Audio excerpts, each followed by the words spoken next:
Okay, so today we're going to really address the present law, the Individuals with Disabilities Education Improvement Act, or IDEA of 2004. And as we indicated in our history of the legislation, we have the six main principles of the law that started in 1975 and have remained in the law ever since. There have been some changes to these over the years when the reauthorizations have taken place, but essentially for children with disabilities, we cannot deny them education, so zero reject. The education has to be free, it has to be appropriate, so we have the FAPE principle. There has to be non-discriminatory evaluation, and there has to be we have to consider the general education setting as the least restrictive environment. However, we still have the continuum of placements for children with disabilities and services as well.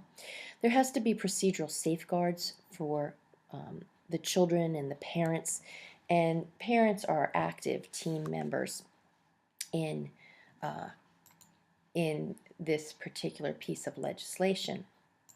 So again, with zero reject, we have to also, in addition to not denying, we have to make sure that each of our local education agencies and districts are locating, identifying, and providing services to all eligible students with disabilities.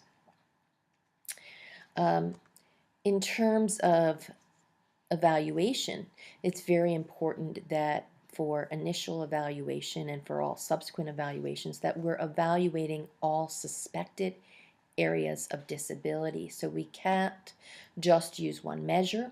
We have to make sure that we are using valid and appropriate measures, that we are observing, and that it's thorough and that the appropriate team members are involved. FAPE is pretty easy in terms of our understanding of the principle. The education has to be free. Where we get hung up a bit in the law is what is appropriate for each child.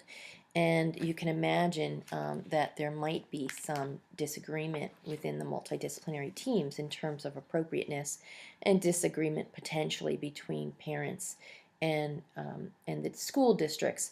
However, for the most part, it does work, but when it doesn't, we have the principle of procedural safeguards built in. Least restrictive environment. Again, the law favors the general education setting. However, we know that we still have the continuum of placements for children with disabilities, and so least restrictive environment does not mean general education setting, etc. Essentially, it means that the child has to be placed in their individual least restrictive environment. And that could be the general ed setting for part of the day. It could be a segregated special education classroom, or it could be a residential setting. For procedural safeguards, each state has had to set up a system to address conflict resolution. So when there is conflict, providing a number of options for parents in districts, such as IEP facilitation, which is a preventative measure, mediation, and last but not least, due process or hearings when necessary. And we want to try to avoid those. So communication is really the key in terms of the team communicating with the family in terms of what's going on with the child. And finally, we've always understood that parents need to be a part of the team, very important part of the team in terms of IDEA. And so how parents participate is written into the law. So we said in the history of the law, when we reviewed that one of the most important cases that really started to shape the language for IDEA was Brown versus Board of Education. And again, this dealt with children who were African American. being denied appropriate education. They essentially were separate and um, and stigmatized, and so the Supreme Court decided in that case that separate is inherently unequal and also um, not appropriate education then for African American children. And that language was used in subsequent court cases. We did talk briefly again in the history of the law about Park. We're really, in Pennsylvania, we feel very honored, I guess I'll say, in terms of this case, to have this case, because this was a pivotal court case that ended up in a one of the first cases to provide education for children with significant intellectual disabilities that were being denied in education in Pennsylvania. And that case, along with the Mills versus Board of Education case out of the District of Columbia, really helped to shape the our special ed law of the land, because of course other states are watching what's going on in terms of decisions and rulings, and the circuit level courts are watching what's going on at the state level courts. And so Mills extended the language to include due process, and due process related to labeling of children, placing of children, and certainly excluding children. And we also, along with these cases, we were really looking at another major piece of legislation, and in these cases we're helping to shape that as well. And we know that to this date, that Section 504 of the Rehabilitation Act of 1973 remains really an important piece of legislation for our children that we serve in our classrooms. The main difference is that Section 504 is a anti-discrimination law, as it says right here, whereas IDEA is an education law. Still important, incredibly important, still related to children with disabilities, in that Section 504 tells us that we cannot discriminate against children with disabilities, and so they need to have access. And to have access to the general education curriculum, they need to be provided with supports and accommodations. And so children with disabilities, with physical and or mental disabilities, are protected under this law. And although they do not receive an individualized education plan, they certainly do receive a service agreement plan or Section 504 plan in our schools. And so all of these court cases and laws led us to, again from our history, you remember the first special education law, which was Public Law 94-142, EHA, or the Education of All Handicapped Children Act, amended from EHA of 1970. And there's where we get our 6 basic, very, very important principles. And so it took us 15 years to reauthorize EHA. And we then reauthorized and renamed the law, and we renamed it the Individuals with Disabilities Education Act.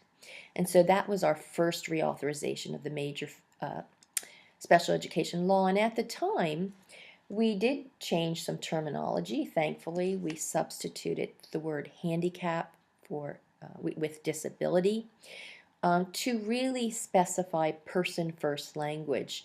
And person-first language is important, as we know, in our written communication as well as our verbal communication, because we want to emphasize that all children are children first. Their disability is a part of who they are, with all the strengths that come with it, as well as some challenges that we all have, strengths and challenges, but we want to emphasize the child first. We also added 2 categories of disability when we reauthorized this law. We added autism and traumatic brain injury. Right now, in present day, as we speak, it's hard to believe that autism was not part of the original law, but that was the case. It just was added as a category in 1990. We also started to emphasize assistive technology and rehabilitative services related to our related services category, as to, again, a part of related services is if children need it in addition to transportation and the various therapies. And we really, thankfully, started to address transition planning for children, for our secondary education age children. Um, so that was important in the reauthorization. But concurrently in our society, what was going on is we got a major, major piece of legislation, which also impacts everyone with disabilities, children and adults. And a lot of times in the school age, we don't really think about ADA because we have good protections in IDEA and Section 504 for our children. But Americans with Disabilities Act, again, is an anti-discrimination piece of legislation that really specifies how we define disability in terms of major life functions. The important piece here is it includes non-federally funded programs as well, both public and private, like Section 504, and it eliminates physical and discrimination barriers. And so this law, a lot of the language in this law also comes from the rehabilitative service area, looking at ways to eliminate barriers, not just physical, but those barriers that prevent children from learning, such as, really addressing our universal design for learning when we're planning for children. So we then get some amendments to IDEA, and in 1997 there was really the push. If you just look at these bullets very closely, a strong push towards graduation, accountability, achievement,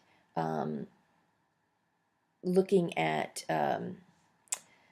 getting students to graduate and really having some measurable accountability going on in terms of the law. And that was a result of a number of things going on in our society. For all of these laws, they come from what's happening at the time in our society, politically, environmentally, sociologically. And so we really became concerned with children not succeeding, dropping out, special ed not really working in the way that we thought it should. We also started to emphasize conflict resolution strategies more so for parents and children. So mediation really, and that whole conflict resolution piece of the law really being beefed up. And discipline became a very big topic at the time, again in relation to zero reject, making sure that children were protected if they had an IEP, that we looked at whether or not their disability was their behavior was a manifestation of their disability. Concurrently in our society, we were really, No Child Left Behind Act, as we all know, became big and powerful. And the impetus for that law, although we might not always agree as to how it was implemented in schools, I think the impetus for that law really was important, and that we wanted to make sure that children born into poverty, children from different minority groups, children with disabilities, were essentially tested. If we must, I know that's not a great part of the law, but given the opportunity to be tested in such a way that we could really get a sense of, were they being provided with the appropriate education or were they being denied. what we needed to do to beef up that education if we could. In the law, there was written more choices for parents potentially. That has not really panned out very well. Flexibility for states, school districts, and schools. That has resulted in the charter school movement, parent choice, as well as stronger emphasis in literacy. So IDEA, what happened in 2004 is IDEA was again reauthorized, and what you start to see in IDEA is an alignment with the No Child Left Behind Act. So essentially what we get is, again, a push towards higher standards, parental choice, parental involvement. But we also see a major piece of the law talking about the fact that we need highly qualified special education teachers, and that has impacted all of us, all of you, in terms of certification and at the college level, what we do to prepare teachers. But you also start to see language in the law related to research-based interventions, evidence-based interventions, scientifically based interventions. And again, really looking at our objectives, measuring accountability. So that concludes this section of IDEA.